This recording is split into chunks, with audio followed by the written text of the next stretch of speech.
कर कार्यालयले रु 20,000 रुपैयाँ भन्दा माथिको प्यान बिल स्वीकार्दैन भन्ने हल्ला चल्दै आएको छ। यो हल्लामा कतिको सत्यता छ? तपाईँ पनि यही सोच्नुहुन्छ भने आउनुहोस्, यो भिडियोले तपाईँलाई प्रश्न पार्नेछ।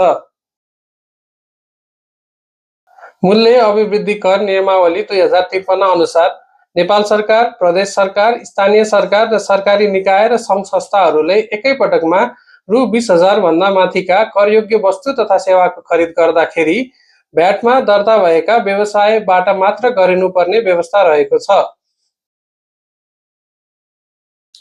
यो व्यवस्था सरकारी तथा सार्वजनिक निकायहरूका लागि मात्र हो।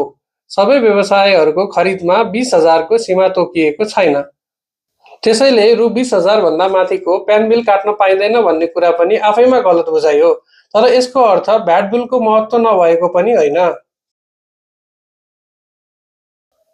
यदि तपाईँ भ्याटमा दर्ता हुनुहुन्छ भने खरिदमा तिरेको भ्याटलाई दाबी गर्न सक्नुहुन्छ। साथसाथै भ्याट बिल भएको अवस्थामा केही भुक्तानीहरूमा 1.5% अग्रिम कर कट्टी लाग्ने हुन्छ भने भ्याट बिल नभएको खण्डमा 15% सम्म कर लाग्न सक्नेछ।